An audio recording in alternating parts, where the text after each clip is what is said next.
2 Timothy chapter 2 and verse 15 states, "Study to show thyself approved unto God, a workman that needeth not be ashamed, rightly dividing the word of truth." Hi, I'm Rico Hill, the host of From Sickness to Health, and this is... Sickness, blue guy, yada, yada, yada. They get it. Okay, we're gonna settle something right here and now. I've been doing a lot of homework, doing some, research, extensive research. I have thought long and hard about this, and so I've had the team gather your foods and my foods, and today we are going to read some labels, okay? All right, okay, so I'm going to just read the items, the list on mine, and just for what purpose? The purpose is, you say, less is better. So we're gonna see which foods have fewer ingredients. Okay. All right, you want me to go first? No, the kid goes first. Sugar, enriched flour, wheat flour, niacin, reduced iron, thiamine, mononitrate. Ooh, these cookies sound good. Riboflavin, folic acid. I'm gonna stop right there. But you could have kept going though, huh? I could have kept going. All right. I'll just go to mine now. Fuji apple. Okay, go on, read the ingredients, the sugars, the fibers, all that. No. The sugars and the fibers, they all go together. They work together, so you don't have to read any list. Oh, wait a minute. Switch! All right. You want to read this one now? Yes, I do. Should I go first? Yes. All right, here we go.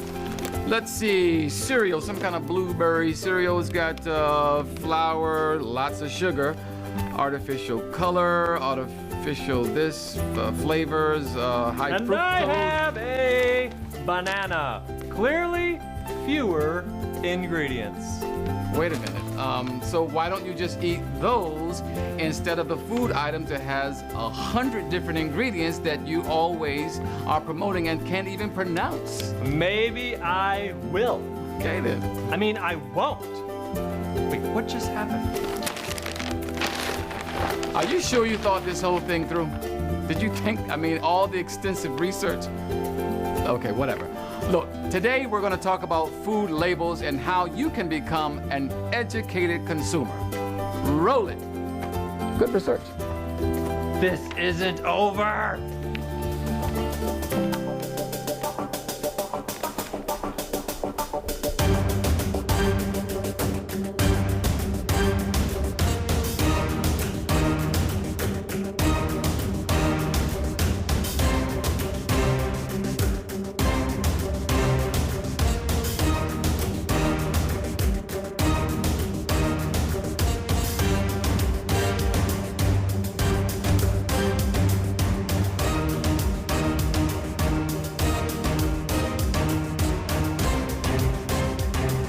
Thank you so much for joining us here in the studio of From Sickness to Health. You're going to be so glad that you are sticking around. We have a wonderful program for you today.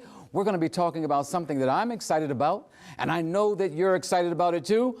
We're going to talk about food. Not just food, though. We're going to talk about food labeling so that you can be an educated consumer. Now, before we get into the discussion, which is going to be lively, you're going to enjoy our guest, let's say hello to our friend, our co-host, Sickness. What do you got going on? Why, hello, Rico. I'm here at the Food Label Factory, where our motto is, if you can't pronounce it, let's announce it. So my goal today is overwhelm the people, just like this. Look at all those labels coming at you. You're going to see. All right, we'll get back to you. I know you're going to go somewhere, maybe in the science lab somewhere, and cook up something. But in the meantime, let's say hello to our guest. We're excited about our guest today. We have with us Dr. Yvonne Lewis, who is a naturopathic doctor, but also the general manager of this network, and we're so happy for you to be with us to give us your insights. Well, thank you. I'm so glad to be here. We're excited. We're excited. And also we have with us Dr. Thomas Jackson, who's been on the program before. He is a doctor of natural health sciences, but also the head of the ministry, Meat Ministry in Huntington, Tennessee. He's going to talk to us more about that and how they deal with this whole food thing. Welcome to the program. Thank you. And with him, his bride by his side. I don't think he goes anywhere without her, and he shouldn't. He's here with his lovely wife, Dr. Laverne Jackson. She is a doctor of nutritional sciences. Welcome to the program. Thank you. Now, as we get started here, I want to just sort of set the tone. Food has changed. Food has changed so much that we have to label it. But is this a good thing? Is it a good thing to label our food? Just a little history on food. Food used to be simple. It came right from the ground. Is that right? That's right. From the garden. Straight from the garden. And you didn't need any labels. We find that toward the end of the 1700s, something dramatic happened to our food. It began to change. Processed food began to be produced. It was a man by the name of Nicolas Appert. He was commissioned by Napoleon Bonaparte to preserve meat while the troops were in battle. And this began bottling food. Then you had a man by the name of Peter Durand. He was an Englishman, and he began to can bottles or put a protective tin can around bottles, and then canning was born in 1821. And then we see that William Underwood, he was someone who began to preserve a lot of the fruits and vegetables, frozen fruits and vegetables, and we had a whole paradigm shift in the way that we treated our food. And now it is necessary to label those foods, labels such as fat-free, sugar-free, but is it fact-free? Come on now. So now that's where we want to start today. What's going on with the labeling? How can we trust them? What's all the wording and the things that we can't pronounce? Mercy, mercy. You know, when you say labeling, for what purpose do they do that? Number one, since it started with additives and preservatives, it was supposed to be to protect the consumer and also to put restriction upon those who was manufacturing food from putting adulterated ingredients into the product. So the idea was to protect the consumer and to prevent any adulterated ingredients from going into the product. Whether that worked or not, we see the results today is not. It has not. In fact, we find that during the 1970s, there was so much fat and salt in the food, and they began to, the government actually commissioned the FDA to begin to do something because the food was just causing so much disease and so much sickness that, did you hear that? Sickness? Sickness. So much sickness that there had to be a change in the way that we were labeling food, as you just pointed out, Dr. Jackson. And then they got together in closed doors and boardrooms, and they decided, what are we going to do? And they found a way to begin to use more salt. Oh dear. Less fat, but more salt and more sugar. In fact, this has been the bane of our existence. Added sugars and lots of fat. So when we're looking at labels, let's look at some of this as we're talking about this. Right. You know, one of the things, Rico, that we really need to look at is the fact that when people go into stores, they're just looking at the packaging, but not reading the labels. So really not knowing what they're getting. So people just assume that since it's in the store, I can eat it. So they see something, and packaging, there's a lot of subliminal messaging in packaging. People, it's a psychology behind on Madison Avenue, you know, the commercials and all that. There's a psychology behind the food packaging. So they'll package it in certain colors and all that, drawing people's attention to it. When they draw your attention to it, they have certain things at eye level or just below at children's eye level. So the kids will take it, dump it into the cart, and the parents don't even know what they're getting because they're not reading the labels. And But that, you know, it can be argued that, you know, some of it's not even really food, is it? No, it's not food. We're going to go ahead and make that statement, and we're going to make a rule. We're going to set a rule right now.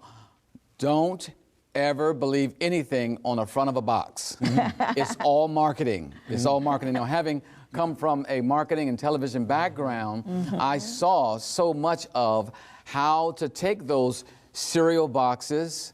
Yeah, it must be important. It must make a lot of money because they devote an entire aisle to them. Absolutely. Right? And you're right about that. They put things eye level. especially for the kids. That's Children. right. And the worst ones with the most sugar are at eye level for the young kids. That's It's right. all a strategy, and we have to be aware of that. But let's check in real quick. I know you got something, Dr. Jackson, That's you right. want to add to this. We're going to come to you in a second. But let's go check in with Sickness and see where he is. Where are you, Sickness? Thank you, Rico. You'd expect to find me in a kitchen, but today I'm in a laboratory because I'm here with professionals and we've been doing some research, really seeing what's going on with food. And the amazing thing is that science is showing that science has figured a way to make food taste better and sweeter. Let's take cereal, for example. Now, most people think cereal's pretty healthy.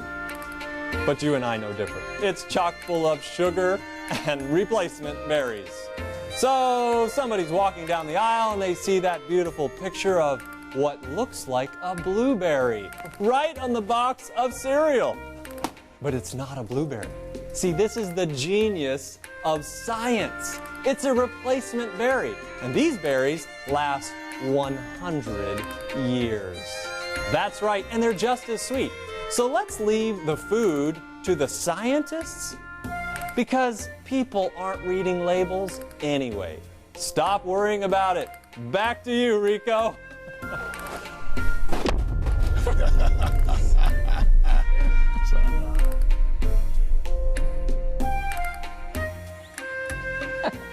Yeah, I think the suggestion was that we just leave it to the scientists. that's right. Should we just leave it to the scientists? You know, this is definitely how we see the mindset has changed, where we have total confidence within science and those who control our food industry. And so it's like the blind leading the blind. And so you find, like in Deuteronomy chapter 4, there's a statement, verse 2, Deuteronomy chapter 4, and it's very interesting that sickness is in the laboratory. And in Deuteronomy chapter 4, we're talking about food labeling and preservatives and additives. And in verse 2, notice what the great chemist said. The chief chemist. The chief chemist. God the is master scientist. The master scientist. The supreme scientist. He Go ahead. warns us here. He warns us. He says here in verse 2, you shall not add unto the word which I command you. Then he says, neither shall you diminish aught from it, that you may keep the commandments of the Lord your God, which I command you. Now, add or take away. Now, even in the turn of the century, they had a condition called beriberi. What was that? Beriberi, B-E-R-I, and it affected the whole physiological makeup of people, bones problem, etc. And the reason they ended up with beriberi is the fact that they began to process the foods, okay? And they stripped the grains, whole grains, of 81-something nutrients. You have the germ, you have the endosperm, you have the bran. So you remove the bran, and you feed the bran to the animals. You take the germ, you remove 81 nutrients, you got an endosperm, so now you got a white product. So you're losing nutrients. So you end up with a deficiency called beriberi, which is a result of thiamine. So what they did in the laboratory, instead of giving the whole food, they went into the laboratory and they add synthetic thiamine to it. So every time you look at a product on the counter or from your store, white flour, you see thiamine, B1 added. Now, Rico, if you had $20 in your pocket, and I reached out and took the $20 out and put 10 back, would you feel like you've been enriched or ripped off? Sickness would be okay with that, but I wouldn't. No. So you're going to take 81 nutrients, put 10 back synthetically, then label it, it's okay. Now you predispose people to allergies and sinus and asthma because of the synthetic. Rico, I'd like to comment on that. Okay, We thought he would, didn't we? I thought he would. Yes, go right ahead. You see, we live in an advanced age, and we just worked on an ingredient here called, you should have known better, monoxide, number 5. And, you know, I really feel like things like this, we need to leave to the scientists because we have drugs now that will treat allergies. So Dr. Jackson doesn't have to be concerned. One step ahead, that's where science is. So in other words, according to him, if we just go ahead and have the synthetic thiamine, and it leads Or to other some- additives. or other additives, and there are a lot of those, That's right. we get sick, we come down with some debilitating disease or some annoying disease or situation like allergies, just go get a drug. Just go get a drug. We could talk about that, but we're just going to go ahead and dismiss that. Because dismiss that. Who wants to deal with that, right? That's right. Now, you talked about additives, talking about the supreme scientists. What kind of additives do we have in this beautiful red pepper? Dear. You know, the Bible says in Matthew 19:6, what God has joined together, let no man tear asunder. Come on. And I remember on one previous show, like Louis mentioned, that even in a tomato, you talk about 10,000 Phytochemicals. phytochemicals. That's right. Now, synergistically put together that God did, and like you said, it's in, you know, there's a commercial say, it's in here. It's in there. And you don't have to read it. The color speaks for itself. And so the additive, yes, there's no additives in here. It's the fact that this is the way it is made up. The very constituency of this food is derived from a creator who loves us and who's concerned, listen to this, who's concerned about our life and not chef life. Come on. Oh, no, did you get that one? I heard what you said, and I'll even add something to that. Yeah. I always like to tell people, the longer its shelf life, the shorter yours. That's Is that right. true? That's true. So we find that people go into a grocery store and they go to the center aisles where things are canned, things are boxed, things are in bags, things have been highly processed. And we're seeing that if it's in something that you've got to rip open with some scissors or a blade and struggle to open it up, it's probably something you shouldn't put in your body. That's right. Is that right? That's true. And we find that people avoid going to the outer part of the store. That's something. Right? That's right. And especially in some of our communities, like the African American community, That's where right. we are short on Right. our fruits and vegetables, our Right. produce and so forth, Right. but instead tend to go to those things that are very, very simple and so-called, quote-unquote, convenient. But they're not very convenient, are they? No, they're not. They're not. Because when you look at the conditions that we're going to suffer with as a result of this convenience, then it's not convenient. Okay, so let's, you know, on a typical program, I've seen it on different news programs, they'll take you to the nutritional facts that are found on various things here, and they'll tell you how to read them, and it's like you have to do multiplication, you've got to do division, you've got to divide it all up and figure out how many calories and all these different things. How can we simplify this? I'll tell you where we're going. We're going to go to the conclusion that it's much easier to have less ingredients. The less you have to read, the less you have to pronounce, the better you are. So that's where we're going, Absolutely. Yes. right? That's right. If you have to go to a box to eat, if you're eating out of boxes, there's a problem. Because you have to read what's in there. You need to know what you're getting, first of all. But God has given us, in these fresh fruits and vegetables, everything that's right. bioavailable. Our bodies don't have to do a whole bunch of changing and all that to eat these. Whereas with this, there are things that are not pronounceable. If you can't pronounce it, it should not go into If you your have body. to go, not to cut, if you had to go Yeah. and get a dictionary, That's right. and then begin to read and find out, then something is wrong with That's that picture. right. Well, That's somebody's right. looking at this and they're saying, what? What's the problem? You know, it tastes good. Ah. It tastes really good. Yeah. And this says, and watch this, let's see if you all remember what I said, what the rule is. It says here, smile, it's the cheesiest, right? That's marketing. You got to remember that they'll put anything on the cover of the box or bag to draw you in, and you know, some people buy it. Oh, yes. Not just purchase it, but they buy into Right, it, right. and they'll even say it back to you. That's right. Right? That's right. That means that something has happened psychologically, as you mentioned That's in the right. beginning, That's right? right. But they'll look here, and in fact, I said they'll look here, Yes. but that's not quite true. That's right. Rico, that's exactly right. Let me comment on that, please, if I may. Go right ahead. Okay, you see, I'm going to steal a play from you on this one. There are lots of Christians that don't read their Bibles, but take the pastor's word for it. So learning how they do that, I'd like to say, you can trust me with your health. Don't read the labels, just like you don't read the Bible. You think you're quite smart, don't you? Yeah. Yeah. So he just raised an interesting point. raised an interesting question. People aren't reading it, and they're trusting the scientists. They're trusting, and he draws an analogy that we should talk about, and that is a lot of people, they're told what's in here. They don't pick it up themselves, right? They will pick it up, take it with them to church, but they don't necessarily read it themselves. Somebody else is feeding them the information, just like the, Madison Avenue, who does all the advertising and marketing and so forth. They're like the pastor. They're feeding people information, and they're not actually looking at what's really going on. That's right. And that creates spiritual sickness as well as physical sickness. So when you're not actually, as we started out with the Word of God, we shared the scripture, study to show thyself approved. Study to show thyself approved. So are we making application to even our food and our health? That's right. We are making application to our food and health, and that we should actually be studying to show ourselves approved unto God, because God says in Romans chapter 12 that we are to present our bodies a living sacrifice. That means a healthy sacrifice.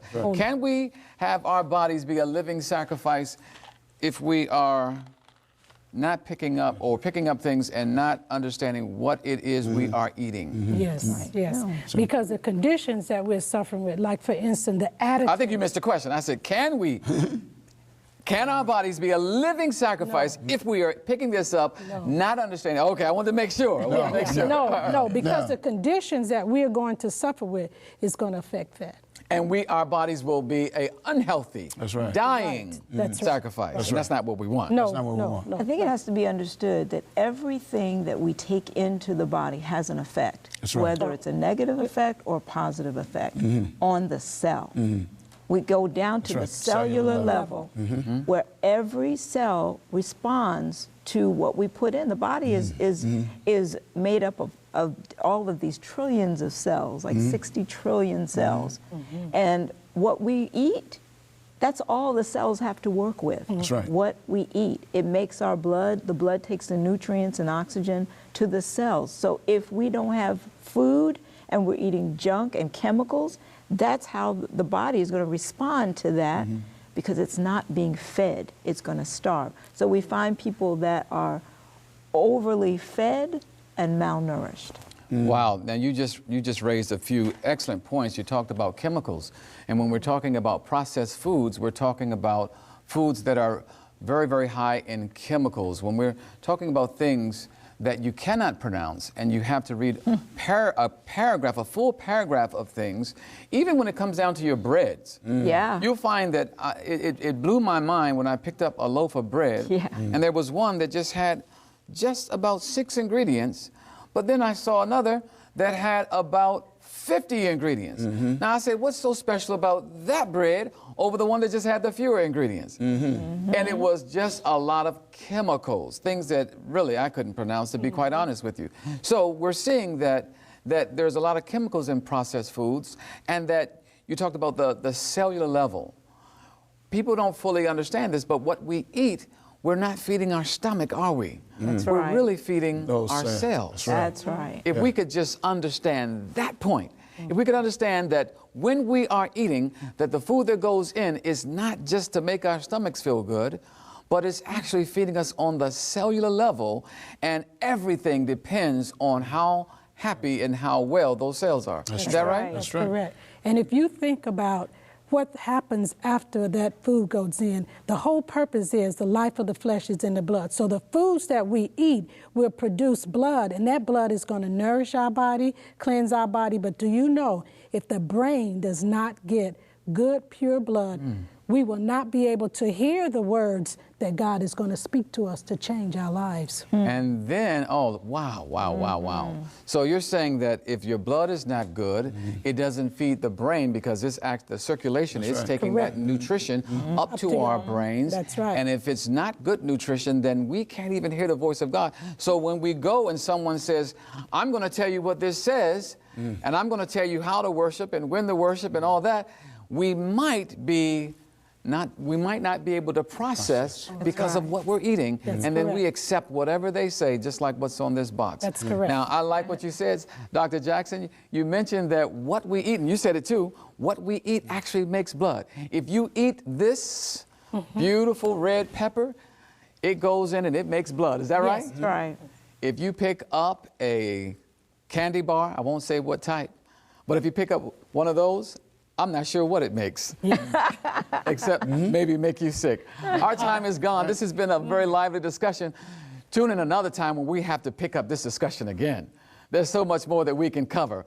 But in the meantime, don't worry so much about what you read on a box. Instead, pick up something that has no labels at all, Amen. and you be healthy eating that. We'll see you next time. The wisdom of Solomon comes through for us in Proverbs 30:7 and 8. Two things have I required of thee, deny me them not before I die. Remove far from me vanity and lies. Give me neither poverty nor riches. Feed me with food convenient for me, lest I be full and deny thee and say, who is the Lord? The wise man Solomon brings something very important to light. First, that there is a food that is convenient for us. That word convenient isn't the kind of convenience we think of like packaged food or processed food from a store, but packaged from the very hand of God.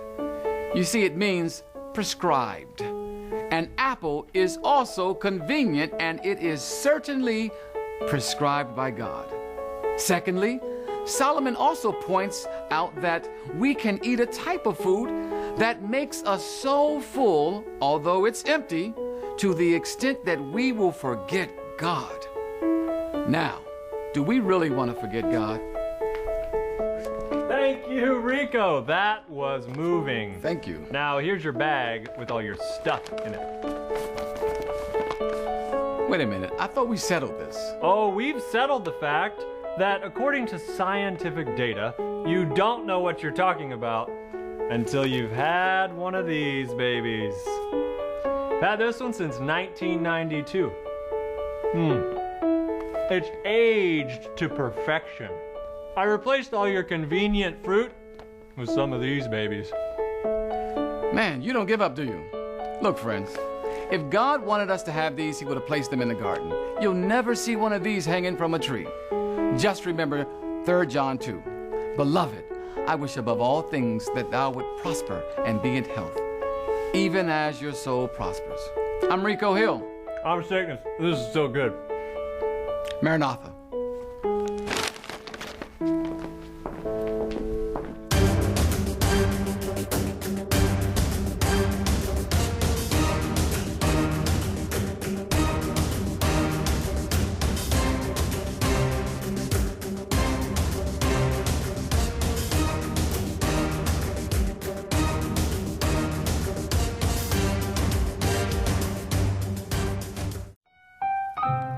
No cameras. Oh, I don't want to talk about it. Oh no. Oh no. I think something just blew up in my stomach. Oh, wrong year. Oh, a little too aged. Oh.